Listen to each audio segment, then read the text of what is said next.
Hello there everyone, it's Carol here. How are you all doing? Welcome to the new year, and because it's the first day of the new year, I'm starting as I mean to go on. One of the main important things about making journals is doing some tea and coffee dyed paper.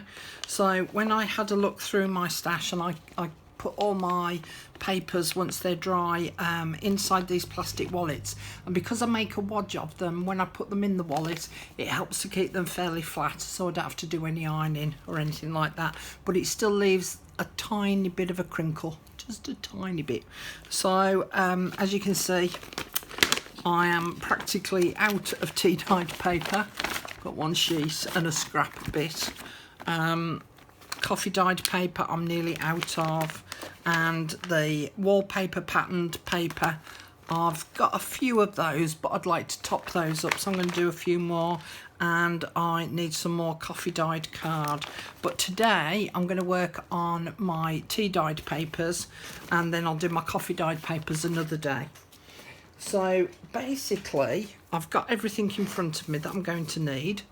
My oven's switched on, which is behind me, and it needs to be of a medium heat, not too hot, not too cold, you know, a bit like the Three Bears. We want a bit in the middle. Obviously it's a process that if you're going to cook it in the oven, you need to be sort of nearby. You don't want to leave them in the oven for too long, and everybody's oven is different. If you can hear that sound in the background, it's because I've got a fan oven, so you can hear the fan whirring round. So therefore it'll dry probably a little bit quicker. Now, when I say drying time, I mean for me, my drying time is like a minute or two. You know, it's not very long at all. So I set myself up for an hour or two to go through the process and end up with a stack of papers. What I've got here is one of these meat tins, or a multi-purpose foil baking tray. So that's what I make my tea in. So I've got this one already. I've got some sheets of greaseproof paper. I've got my paper. So this is just normal photocopy paper. And I've got two lots of tea here. So this is the bog standard tea that we all drink in the UK, or most of us do. We called it builder's tea. I've got 3 bags of tea, so it's PG Tips, Thai Fu, Yorkshire tea, you know, all those sorts of teas. And then I've also got some Tetley Red Bush. So I'm going to show you how these turn out, because these turn out a little bit more orangey in colour. They're not orange, but they do turn out a little bit more orangey in colour. And then I've got a jug of cold water here, because obviously I want to steep my tea first, which means soaking it in hot water to activate the tea so that it gives me some colour. And I can always add some more tea bags into this if it's not coming out quite dark enough. So I'm just going to, I boiled my kettle, so I'm just going to add some hot water to it. Now I don't want to fill the tray right up to the top, because I'll be here forever and a day wanting to use up that water. So I'm going to fill it up with my piping hot water, and I'm going to fill it up about maybe about a third of the way. So you can see there the tea is now steeping and it's coming out a really nice colour. I also obviously do not want to put my fingers in there because it'll be too hot. So I've just got myself a stick, and I'm just going to swirl that around to activate the tea. But I just want to mind that I don't actually pop the tea bags open until it becomes a nice rich golden colour. Actually looks like maple syrup type colour.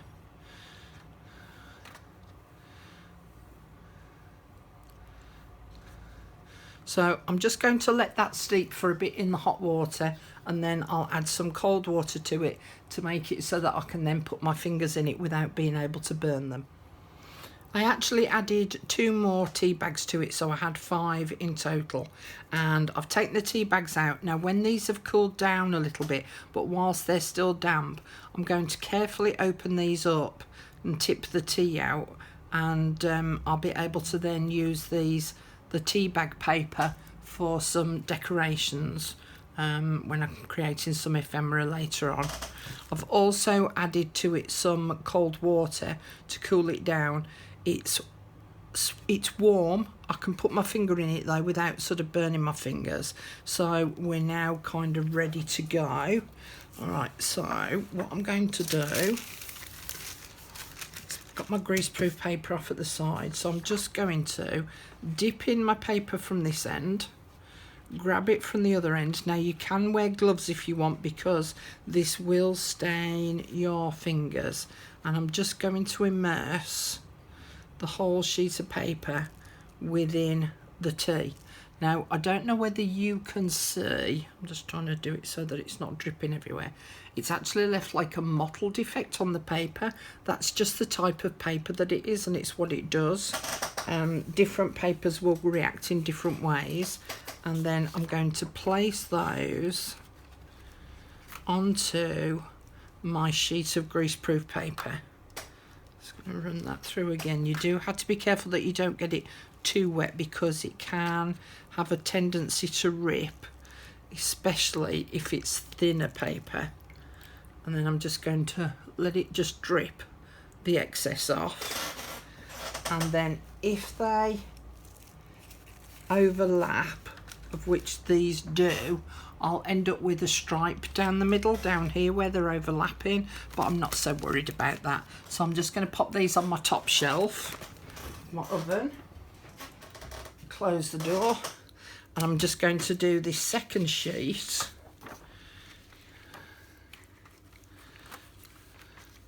of greaseproof paper, so that can then go on my second shelf in my oven.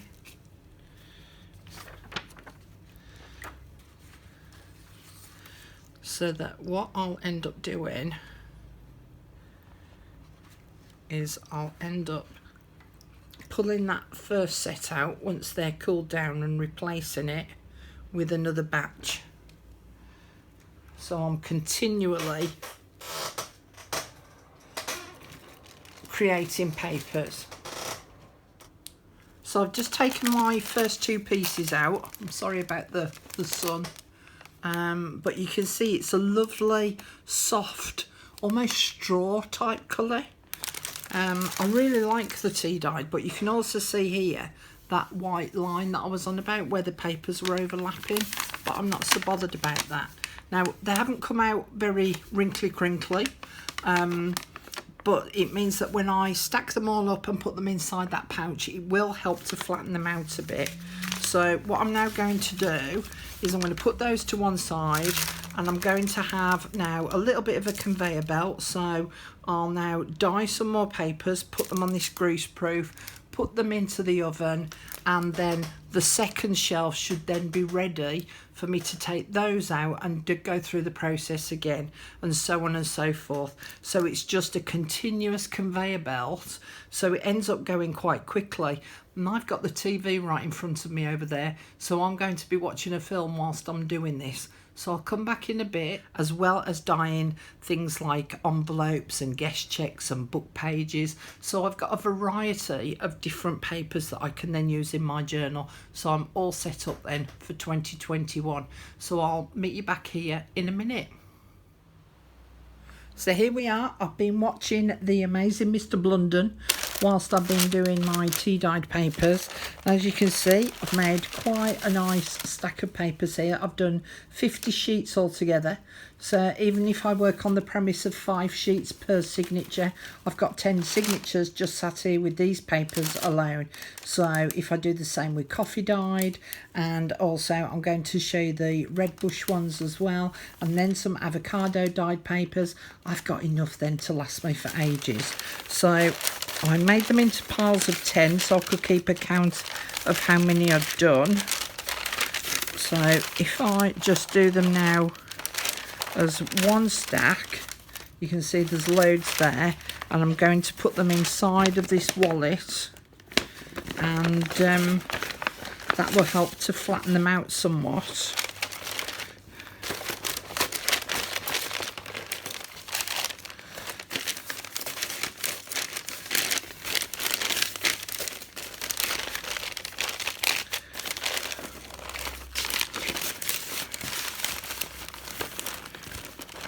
So as you can see, they all fit in there quite comfortably, and then if I close it up, it will help to keep them nice and flat in there, and that will flatten them out enough, as much as I like them to be anyway.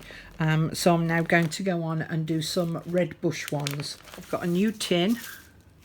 Now in the other one with the normal tea bags I did 5. Now I'm going to do 4 in this one because I'm not going to make as much up, because I'd still got a fair whack of that tea left over. Add some hot water.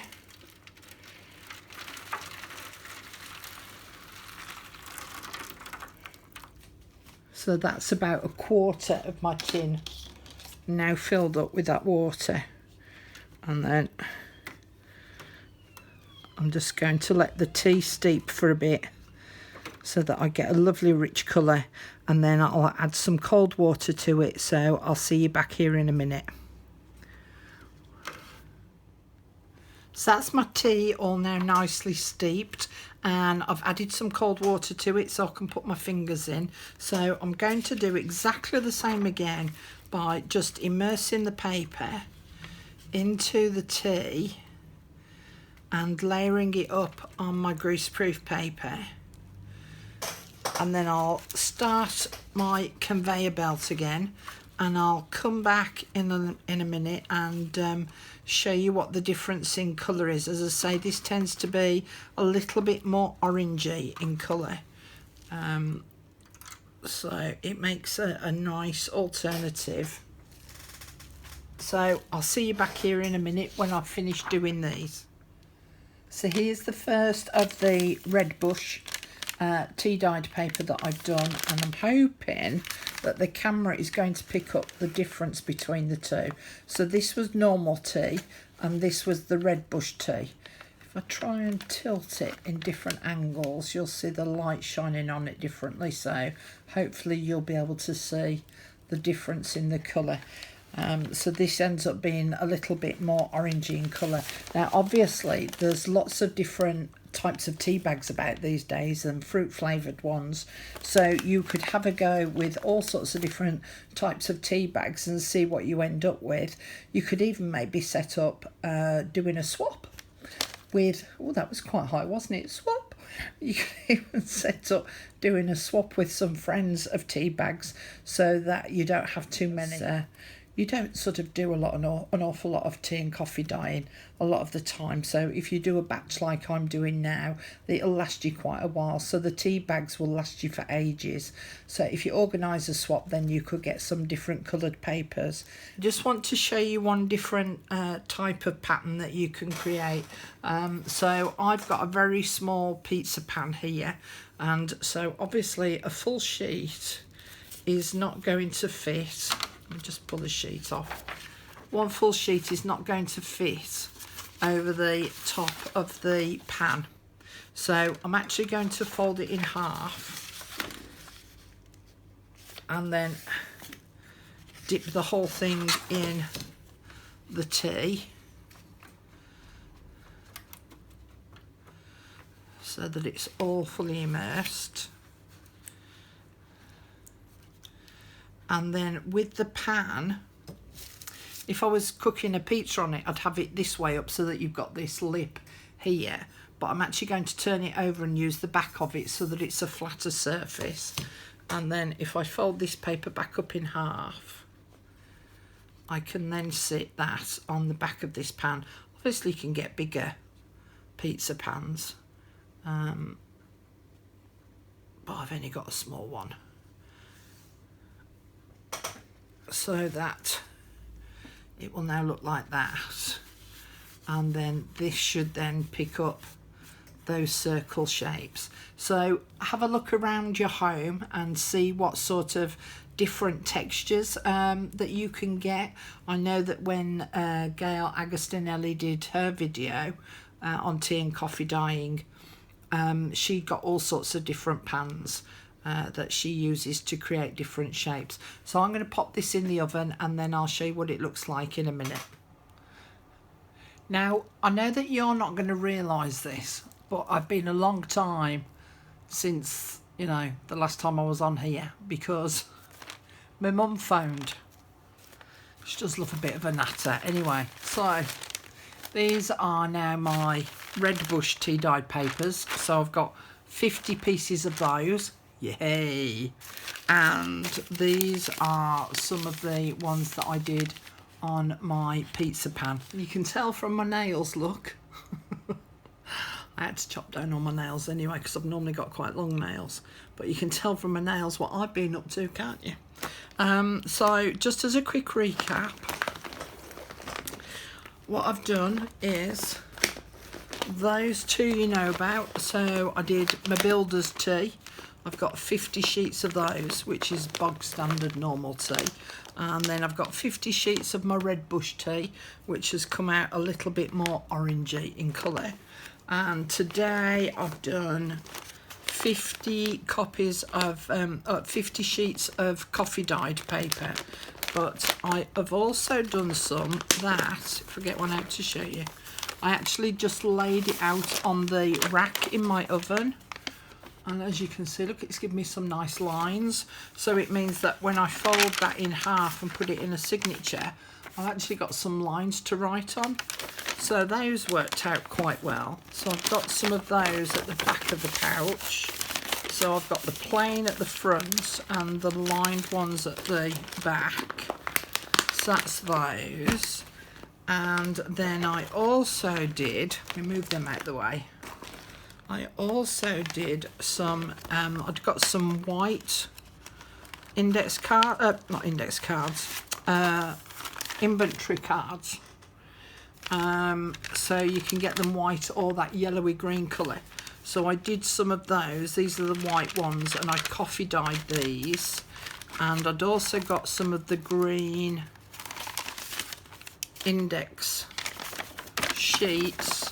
So I've coffee dyed those as well. So I've only got a few of those. I started to run out of coffee.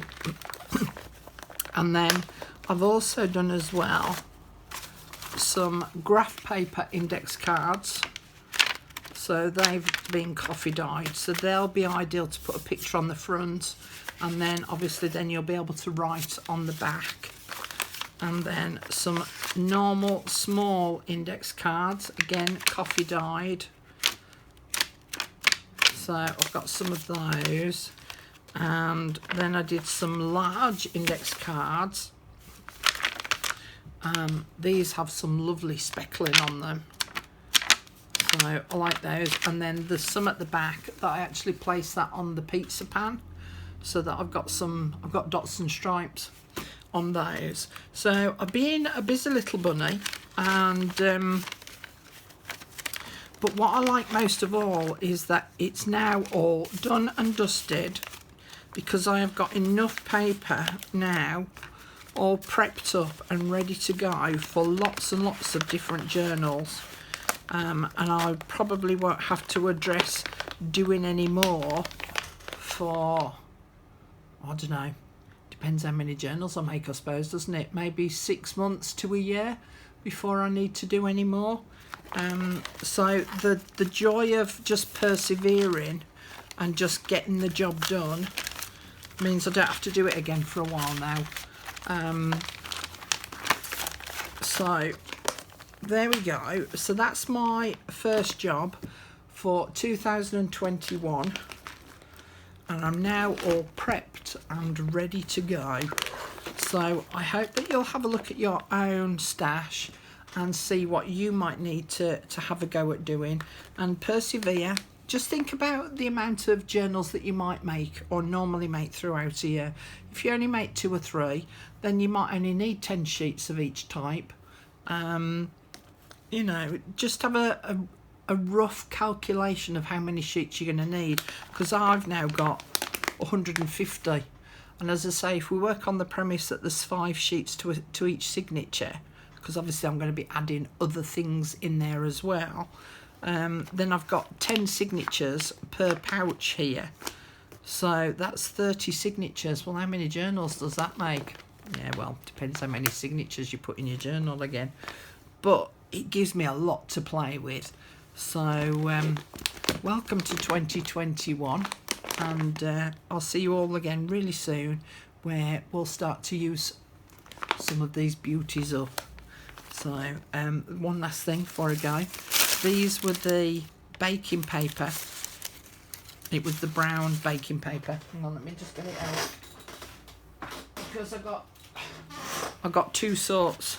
So I got Tesco's non-stick greaseproof and baking paper, and then this one was Bako Foils non-stick parchment baking paper, and they're brown. But with having them in the oven and putting tea and coffee on top, they've actually produced some really nice, some really lovely textures in there. So I will keep these to hand as well, because I'll use these as some form of embellishments within the journals too. So I've got, you know, double whammy in that I was able to dye my papers on these, and I can also utilise these as well. If I carried on using them, they would become too brittle. So they're just at the right sort of texture now, that they're not too brittle, so I can use those as well. Right, okay, I've prattled on enough. Thanks very much for joining me today, and see you all again really soon. Bye for now.